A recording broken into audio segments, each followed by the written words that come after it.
welcome to episode 55 of the BlueGamer Bluecast. 55. I'm Adam Blue. And I'm Cody. Cody, yeah. Ben is out doing something, so he's not on this episode.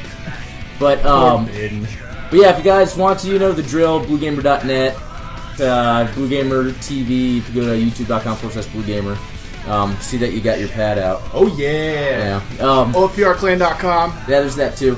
I guess we'll start off with the normal, what we've been playing this week. If Cody, you want to start? Oh, man. All right, so to keep things shorter this time, I actually put stars next to the game that we need to talk about. All the other ones I'll skip right over. But due to this fabulous summer Steam sale, I have spent more money and played more ridiculous games than I really want to talk about. But got Surgeon Simulator 2013. Picked that one up. Flash. Pretty much everything I picked up on Flash sale that you haven't heard me mention before. Mortal Kombat collection. Awesome. If you like Mortal Kombat 1, 2, or 3, freaking, it's awesome. I picked it up for like $4. It was wicked. No Time to Explain. We'll come back to this one. It's a side scroller. Really awesome. Oregon Trail, and that's, if anybody has seen it on there, it's not the Oregon State. It's Oregon as in your body organs. And it's the director's cut. It's Oregon Trail, but zombies. Oh, yeah, that's right. Awesome. That looks cool. System Shock 2. That was an old school game. Picked it up just because I haven't played it in freaking years, and it looked like they redid a lot of the textures on it to make it look pretty cool. Then we got Reyes, which we can talk about in a little bit. I may be pronouncing that wrong, but... Yeah, I don't know either. Chivalry, I've talked about it on the show before, but a couple buddies from OFPR Clan picked it up, and we hosted a server, and we kind of had a little free-for-all night, which was really fun. Had Under the Ocean, which is kind of like a Don't Starve side-scrolling survival game. It's in alpha right now. Free crafting, so like if you find a stick, you can pick it up. If you find a sharp rock, you can go into crafting mode and put the rock on the stick and use it as a spear to attack animals or catch fish, blah, blah, whatever. And we got Counter-Strike, of course, Hotline Miami. I tried to get it fixed.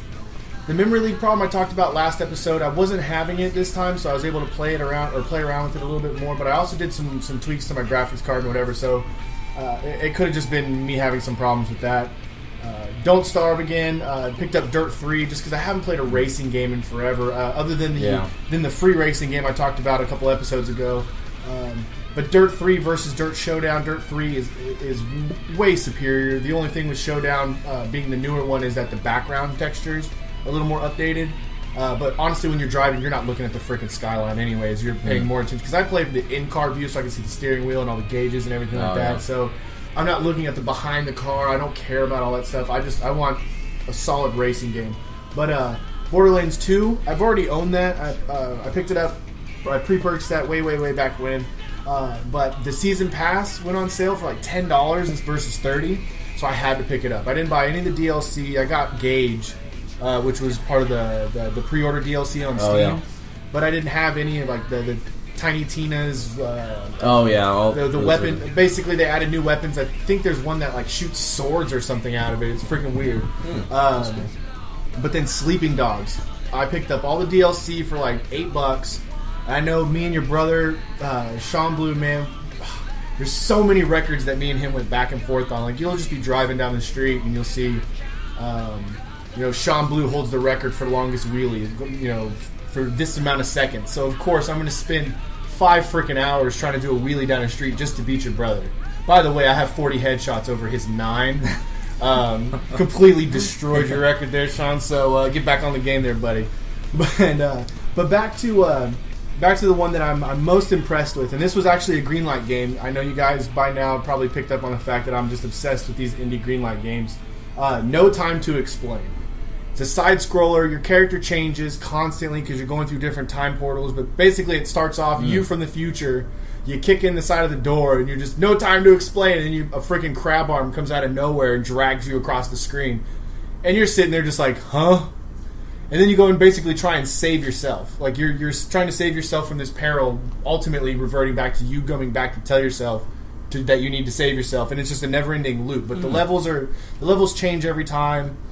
Different bosses at the end. It's everything you've ever wanted from just a ridiculous side scroller, and it has a lot of rocket jump elements to it. What I mean by that is the main gun you have does damage. It does like laser damage or whatever to the enemies that you're fighting. But at the same time, if you jump and shoot down at the ground, you project yourself up even higher than you'd normally be able to jump. Or if you're falling, instead of being able to manipulate moving yourself left or right, you can actually shoot the wall left or right to push yourself. So it is part of the platforming gameplay. Yeah, Cool. there's certain levels where there's spikes that are going all down the middle, and you've got to kind of navigate your way left, right. Because if you hit them, you start back up at a checkpoint, and it's just you have to keep doing it over and over and over again. If you die, you start way back at the checkpoint, and so you kind of use it to manipulate where you're going. But I mean was that on sale? Oh yeah, it was. It was on sale. It's still cheap. I think it's like a $5 game as is. Is it on Steam or? Yeah, it's on Steam. Okay. Like I said, it's a part of the Greenlight series. Okay. Or not the series, excuse me. It was a Greenlight game that got pushed through. I picked it up for like $2.49 or something along those lines. Damn. It was. It's a lot of fun. I don't want to say it's a time waster because you kind of get drawn into it. I spent the first 5 minutes just laughing as hard as I possibly could. Oh, I remember seeing I sent the link to you, and I sent the link to Ben. It's pretty funny. But does it seem like it has a lot of content? Like it's a full game? Like there's a lot to it? There's because everything changes. Like when you first start off, I don't know if... I don't know the name of it. Anyways, you have like your normal home. Like this is your universe, whatever. As you go out the door, there's different portals that take you into these different levels, and there's a whole bunch of just space that I haven't even unlocked yet. Like it gives you 3 to choose from at the very beginning, but like I could only imagine how many more portals there are with how many more different variations of the same levels. Yeah. I think at one point at the beginning, like when you're initially like trying to save your future self, you start off with the level and then you do the exact same level, but there's spikes introduced, and then it's the same level, but instead of it being like this nice pasture in the background, you're like in Russia. So from Russia, I mean, like it's ridiculous because every level that you go to changes. Like it's still kind of, for the very first level, everything's still the same. You're just going through different dimensions, and that's kind of how like the game kind of starts off. Is you're just kind of chilling, partying in your house in your little green T-shirt, just having fun, whatever, and like you basically burst through the door with your little red jumpsuit and friggin' like space goggles on. Anyways, check it out. You're not going to pay any more than $5 for this game anyways. During the Steam sale, I believe it's a little cheaper right now. It's like $2.49. It's basically $2.50. Excuse me, it wasn't $5. It's $10 normally. It's 75% off. So if you're a side scroller kind of guy and you like, I don't want to say in-depth story, but something unique, it's definitely worth the $3. And you're gonna spend more. You're gonna spend way more money than that on some random title you'll probably never play. Yep. I'm like Amnesia. I've touched that game like for maybe 2 seconds. Bought that game. There's like Esther.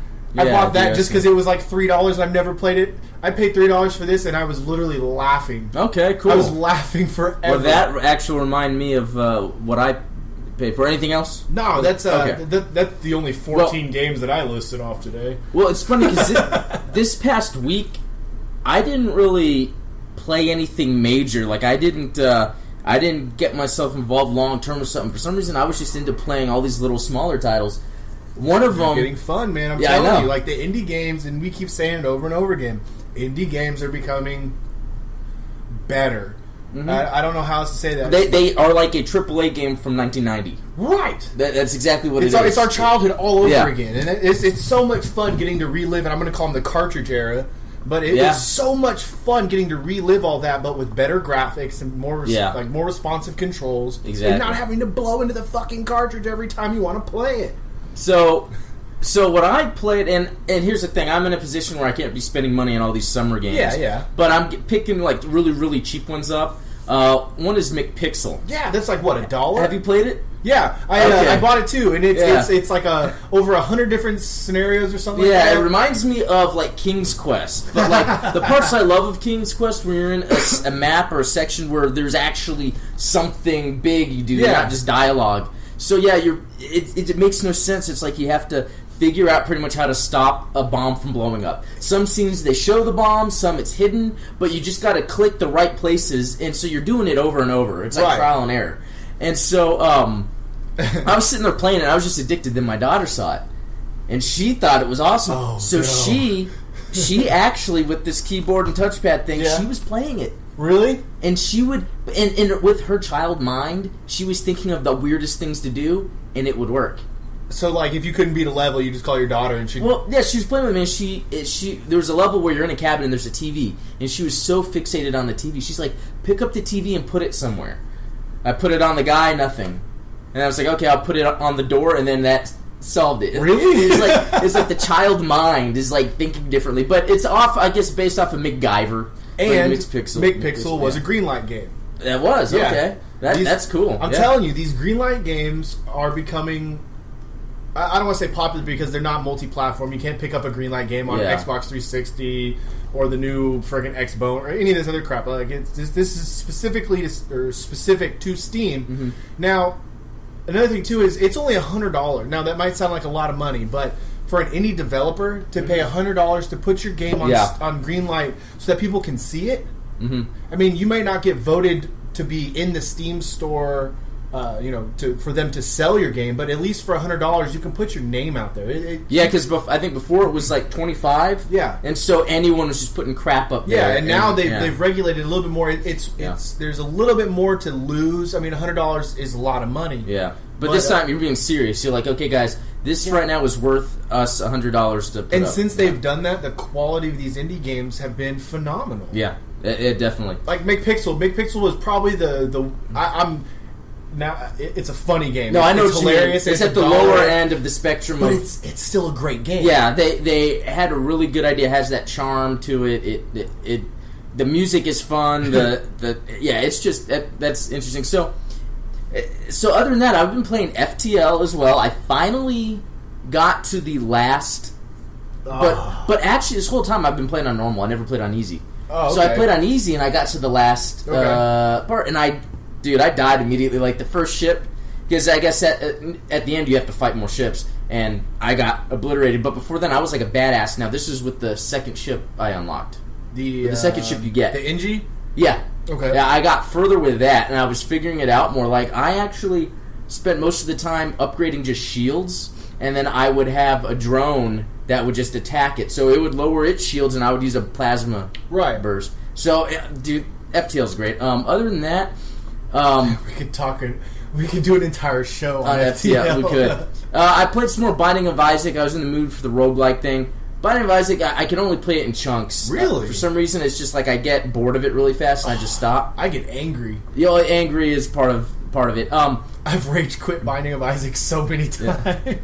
But other than that, it's funny. I didn't really play too seriously. It was just very casual. Like, I actually... this is pretty sad. This could be part of our next segment if we want to talk about this. We don't have to. But I would let games just sit launched on my PC just to get cards. Oh, you dirty bastard. I know. I did that with Witcher, Resident Evil, and a few other games. They bleed pixels. I needed like one more card, so I just let it sit. And I stopped doing that because I felt bad. But then I had enough cards. I traded some, sold some, bought a few, so I could make badges. Right. Because I'm hating this badge thing. I hate it. It's an unnecessary metagame that just it makes you want to be a part of it, but you don't want to. The last episode, if anybody wants to like go back and quote me on it, you go right ahead. I swore it off. I was cursing the economy. It was difficult to understand, so on and so forth. I literally spent almost all day yesterday doing nothing but buying, trading, and selling to get to level 5 without having to spend... I probably only spent about 60, 70 cents of my own Steam wallet because at that point I already had everything I needed. But there was just like one or two cards that other people had, and they were in my clan. Once again, ofprclan.com. Y'all are gonna get sick of that shit after a while. But anyways, some guys from OFPR, we were going back and forth, and finally they just kind of caved, and I was like, all right, cool. So I was able to get the level 5 for the summer badge, which I think it's like Veterans Vacationer or something like that. Damn. But at the end of everything, I was looking at all the stuff that I unlocked, the backgrounds and all this, and I just kind of questioned my motive. Like, exactly. I have a couple extra smiley faces and some backgrounds that I'm not even using. Like, they're all for sale right now for like 5 cents in the marketplace, and nobody's buying them. Because everyone else has the same piece of crap freaking backgrounds. Yeah, it's I know it's just one of those things. Like I hate it. I hope I can get over it. It reminds me of how I was and kind of still am with achievements. Oh, these badges aren't going anywhere. These badges are here to stay. I know, but it's like I feel like I can only play a game if it has some sort of achievement system. This goes with like when I'm playing a Vita game, because all Vita games do trophies. PS3, the old ones don't. Xbox and the Nintendo games don't. So I'm playing on my 3DS. And I'm like, well, I don't really accept that. If I do Street Pass, people can see what I'm playing. Exactly. So for some reason, I feel like I need to be connected when I am playing a game. Not necessarily where I'm online. It's just the bro in you, bro. It's the bro in me. Well, just where people see what I'm doing, even though I don't think people give a shit. It's weird, man. They don't until it's necessary. Okay, moving on. Here's the thing with summer, man. Not a lot happens during the summer when it comes to gaming. News is pretty light after E3. Right. And then not many crazy games come out. I mean, I remember the beginning of this year, every weekend there was a new major title to play and beat. But, I visit NeoGAF a lot. There's a lot of cool news, that comes up there first, but also neat things people bring up. One was they asked, is Konami the worst company of this generation? Really? And it almost makes sense, and people are asking, well, is that the case? Well, let's see. Konami, huge back in the day. Right. You'd say huge now, but then you think, okay, what do they make? You could say, well, Metal Gear. Right. How many sub-publishers does Konami own? How many meta titles? They don't have any meta titles? Yeah, they do, very little. So if you think about it, they got Metal Gear, and then they did the HD, the Silent Hill and Zone of Enders HD. Yeah. By the way, the HD remake of Zone of Enders pissed me off. Well, exactly. That's what I'm getting at. So, they're buggy as hell. Although apparently a patch just came out. But even that, when you make a classic digital, Marvel vs. Capcom 2, that game was worth $100 on CD. All of a sudden, they released it in the marketplace, and the value of it dropped to $20. Yeah. I held on to mine sealed wrapper for so long, and they released it on the marketplace so where anybody could get the HD, updated version, and it made me so upset because here I am trying to collect something, and I'm not a big collector. It was so hard for me to not open that wrapper. Now, keep in mind, I also bought 2 so I could play 1 and kept the other one just pristine, but the fact that they released it on the marketplace when they said they weren't going to for so long, it just showed me that they got, some exec up top was like, we need to make a little extra money this quarter. What can we do? Oh, everybody loves Marvel vs. Capcom. Let's release that. And now I could be completely wrong to that, and all you little MVC whatever dudes are probably just like, you asshole. But you know what? Suck it. I don't care. It made me so upset that this... Tell me how you really feel. I'm trying. Well, no, so anyway, they came out with, Konami came out with their HD collections, they're buggy as shit, and they're just poor, okay? And then they came out, they're coming out with their Metal Gear, last year they came out with the HD collection. Right. This year they're coming out with the Legacy collection. And I want, another Gradius, anything. I think Never Dead... I think it's Never Dead was a game a couple of years ago. It's that crazy one I bought. We tried to do multiplayer, but it didn't work. Oh, yeah. I think, and part of it is they're almost playing it safe. It's to be a big publisher nowadays, you either got to just make what makes you money or not, because they're now public. They've got, stockholders are expected to make a certain amount. So Gearbox style, basically. Yeah, and so basically, that's all. So Konami, it's like they haven't done anything. What has Konami done? I can't even. They have more. Oh, okay, let's talk about the Castlevania games. So this is all you. Even though Lords of Shadow was fun, it was not a Castlevania game. Okay, no. And then the Mirrors of Fate, I think that's what it's called, on the 3DS was like a cash in. Okay, so do you think that they spread themselves a little too thin over all the platforms trying to sell the same game and didn't focus making exclusives? No, I think they're doing well, and it's because they're not doing anything. So with Lords of Shadow, they got a smaller developer that doesn't cost too much. True. And they're like, okay, westernize this. Westernize Castlevania for us. And that is like the biggest step they took. Otherwise, they're just re-releasing Metal Gear. And then when they had the re-release, the HD collections, they were done by other companies. Right. And so it's like it's Konami like has the potential. The stuff they've created in the past. They do Contra. Yeah. You know, like what was the last Contra, Commando, Jackal, like okay, maybe not Commando, but Jackal for sure. Yes, I know. The NES era Konami was in almost every Turtles. every cartridge back in the day almost had Konami on it. Yeah, like, and if it didn't, it had Ultra, and Ultra was a Konami. Yeah. So and it's like they had the Turtles property. Now Activision is doing that, and so it's like. It was just a very good thought, and I've always thought that. I'm like, what is Konami doing? They have their soccer game, International PES. Oh, yeah. Pro, Prez Soccer. Yeah, I don't know what it's called, but, I mean, and they've got the stuff that's making them money, but they're not necessarily doing anything cool or original, which, again, maybe they're just playing it safe because all these developers and publishers are just closing down. Well, and then speaking of Japanese developers and all that, did you hear about the new Strider? Yeah. Yeah, actually, and it looks really cool. And it's being made by Double Helix, who's making the Killer Instinct on Xbox One. That's interesting. Konami again, or Capcom, using Western. Is it? I couldn't quite tell from the screenshot on BlueGamer or on your Twitter. Oh yeah. Is it shell shaded or cell shaded? It looks like it's just a polygon 3D game. Because to me, what was that game that the side scroller like beat 'em up? Sacred Citadel. Oh yeah, it almost had a.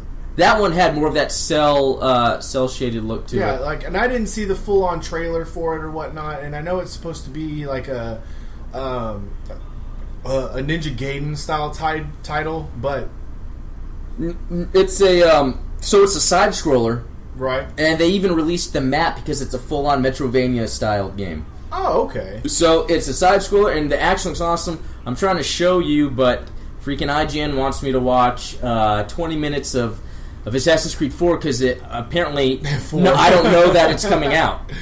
Everybody knows Black Flag is coming out. Yeah. So it's the only part of 3 that any of us ever wanted to play. Oh, I know. It was perfect. I think they knew that as they were going.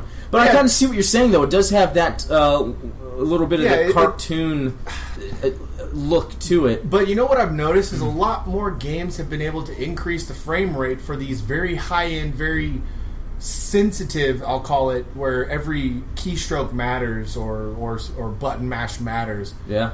When you lower the graphics, I don't want to say, cell shading is lowering the graphics. It's just when you dumb down the amount of polygons that are within a frame, you have the ability to make a game that is very precise. Which, if I'm playing Strider, I want a game that is precise to where when I touch something, it's going to happen. Because you're Strider. No, that's a good point. And you actually bring up another good point. So that whole thing, especially with Borderlands, making something look cel-shaded, less polygon count, and Hitman suffers from this, is when nowadays, if you try to make a game as realistic looking as possible, people look retarded. Yeah.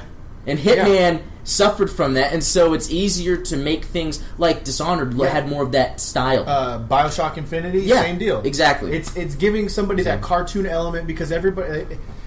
This happened with Crysis, and you could see kind of mid-2000, I say mid-2000, later 2000, up until about 2011, 2012, which, I mean, shit, just last year. All these realistic, Battlefield 3, they tried to do it. Everything, I mean, that's the closest to a real-time, real-looking person that you could get without them being retarded as hell looking when shit hits the fan. Mass Effect tried it, and you get bulging eyeballs out of the head. Like, there's too many bugs because you're trying to put too many polygons in the face. You're putting too many moving pieces in the face. Yeah. There's too many things. So when you dumb it down just a little bit and make it known that it is a video game, you have a lot more fun with it, and you don't care as much. Yeah.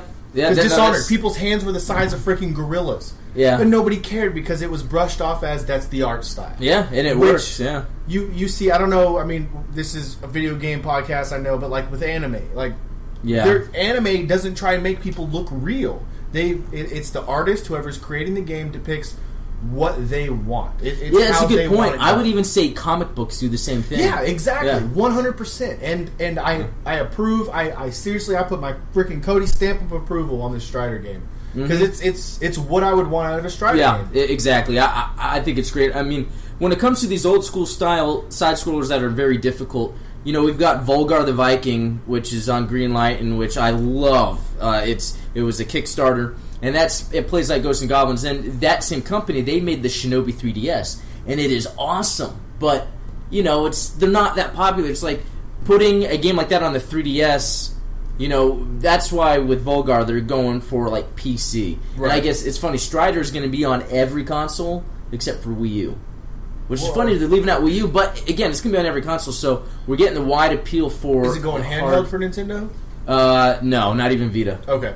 It looks like... But being that it's going to be on PS4, then it's going to be on the Vita. Right. Which is... But anyway, my point is I love the old school NES-style side-scrollers that were just hard and... And more side-scrollers are coming out now. Yeah. Have you noticed? Yeah, definitely. I love it. I mean, I love those types of games. You got to stick to your roots, and what works. And yeah. I'm starting to realize that these publishers are picking up on, okay, this is what sold then. Let's try and do something similar to that again. Because I don't want to say that this last year wasn't the most profitable, because it is, because you're selling more units, but the quality, the backlash, and that's the common thing, with the whole EA being the worst company in the world. People were like, okay, well, just don't buy the games. Well, You're going to buy the games because nothing else is out. Mm-hmm.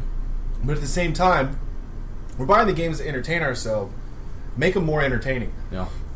That's a conversation for another day. No, I know what you mean. We were talking about HD remakes earlier, right? Mm-hmm. So Final Fantasy VII. Final Fantasy VII gets released. Well, let me ask you real quick. Did you play the original? Yeah, I own the disc for the original. Cool. What used to be worth like another $90, $80 is now only worth another $20 to $30 because it's been distributed on every marketplace now. Wow. But yeah, I still have all, what it was, like 4 or 6, I think it's like 4 discs. Anyways, if you're going to re-release an old school game, do some texture modifications to it. I went back and I looked, and I wanted to relive my old Final Fantasy VII childhood. I mean, it wasn't really childhood. Anyways, they're still blocky as hell. There are more polygons in his fucking hair than there are in his entire body. Yeah, I saw a screenshot of that on Steam, and I was like, ugh. Now, it would have been just as easy, and the time it'd say, Final Fantasy VII came out when? 95? Right? 96? Or somewhere around there. Anyways, it's now 2013. It has taken that long for this game to get released on Steam, and they couldn't do a freaking modification to it. Hey, it's them again doing the cash grab. Right. They're just throwing the game out there that they know everybody wants to freaking play. 97. Yeah. They could have spent an additional 6 months. Nobody knew this shit was coming out. They just all of a sudden popped up on Steam one day. They could have waited. I know, that was weird. They could have waited and made it look so much better, but nobody wants to do it. Well, it was strange. Well, that's the thing. Square Enix has been bad about that, even though they do have some cool games like Tomb Raider and Sleeping Dogs, obviously, were amazing. But, they had that iOS Final Fantasy game where in order to progress, you got to pay for things, and it totals to $500. Yeah. Or something insane like that. That's just kind of their mentality. Their Final Fantasy games are $20 on... And I know we talked about this last time with Kickstarter, and you put a video out about it and everything. But seriously, if you put an HD remake of Final Fantasy VII on Kickstarter, if you don't want to pay people to do it, put that shit on freaking Kickstarter and give us what we want. Well, it's funny looking at here. It looks like it even came out last year on PC. It came out as a port on PC. Yeah, so it looks like there's definitely been time to tweak and. And that's the thing, though, is the port did have an HD remake on it. It was updated graphics. Everybody looked like they did from Advent Children, basically. I mean, not to that full range of quality, but Sephiroth was taller, slimmer, his hair was more whatever, and Cloud wasn't as freaking bulky and squared off. He was more rounded. The graphics and everything were updated to it. Oh, okay. Didn't know that. Well, I mean, and again, I don't play Final Fantasy games. Yeah, I really don't either. And for me to be able to talk about it like this just goes to show that give us what we want, bastards. Come on! It's take my money. Yes! Well, that brings up another point. So, Same thing happened with Earthbound. Yes! Like, Nintendo just randomly, like, yesterday, the day before, like, hey, it's going to be on Wii U now. Here, download it. And it's like, what? No lead up to it. It's finally out. But then, like,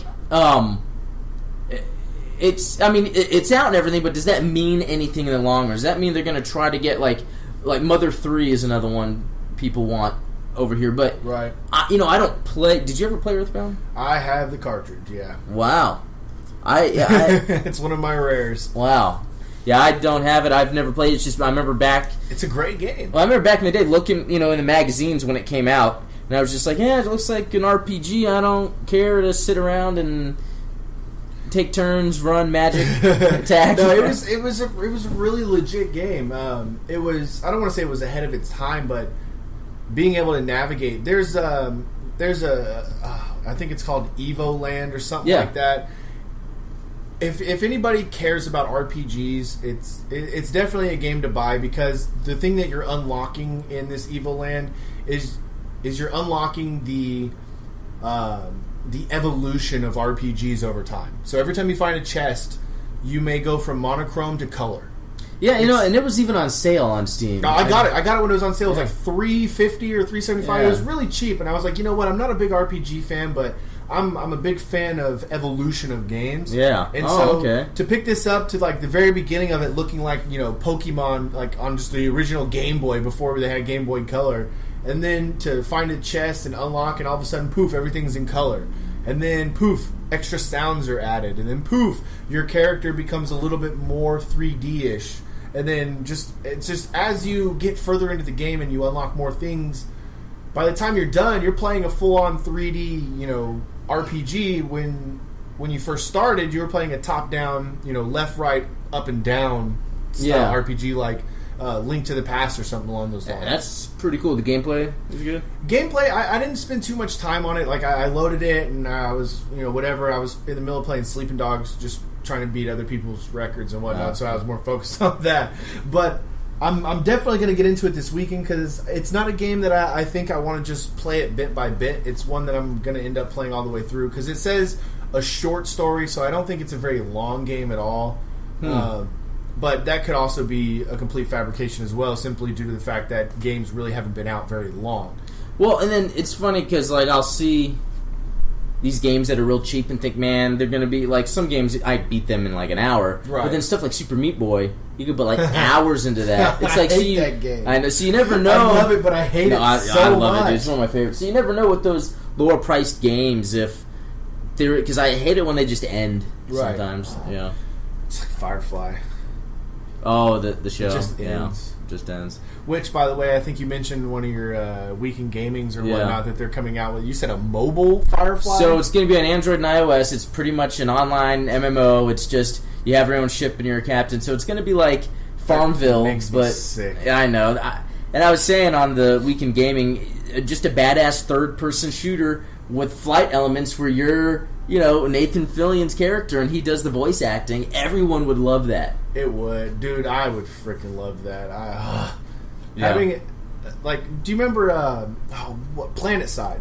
Yeah. Not this Planet Side 2, but the original Planet Side. I've played the beta for a little bit. I didn't like that whole thing with zones. Like, you know... If they did a Planet Side where you could actually leave, and I'm saying that loosely, please don't freaking crucify me, but if they had a Planet Side type Firefly game where Serenity was, a thing of the past, like that's just whatever, whatever, but that same mentality was still there, and you just kind of had your own open world MMO, that would be legit. Well, you've heard of, look at EVE Online. Okay. And then you've heard of Star Citizen, right? No. Dude, actually. Star Citizen is that crowdfunded game that has made so much freaking money. It's incredible. Like, so much money, they're able to do, like, the craziest shit ever. I wonder if we can look up how much it made. $14 million. CryEngine 2. CryEngine 3. I meant 2 as in... Wow. So it made $14 million. They did a Kickstarter and a crowdfunding campaign on the website. And both, they got $14 million. So the game, they're going to be able to make it where, not only does it look fantastic, but you have your own ship, planet, service, do everything. Is it one of those pay-to-plays? Or is no. Well, as far as I know, it's really just going to be just a game like a game. Oh, that'd be amazing. And that's the only reason why I haven't gotten into EVE. It's because I can't do subscription games. I did I did Star Wars, the Knights of the Republic. I did that, or the tour. And I love it. I'm a big Star Wars nerd. I freaking love the game, but I couldn't justify paying all that money because, you know me, I list off 10 freaking games a week that I play. Yeah. I don't have the time to sit there and grind. And I can't. That's the only game I play. Dude, and that's why I haven't even beat Rogue Legacy, because it's a grind fest. Right, I can't do it. It gets to that point where FTL is less of a grind fest, even though you're having to try over and over again. But like in FTL, you're learning new strategies all the time. Your mind is like... To me, FTL, it's a very roguelike game. It is a roguelike game, because when you die, you start over from the very beginning, you pick your ship, whatever. But every scenario is different. It's not the same. I mean, okay, I'm just listing off what a roguelike game is. Never mind, excuse me. But it just has a different feel to it than, let's say, Rogue Legacy does. Rogue Legacy, I'm just going to go in there, I'm going to press the same button over and over and over again. Like, this is a top-down strategy roguelike game. That's...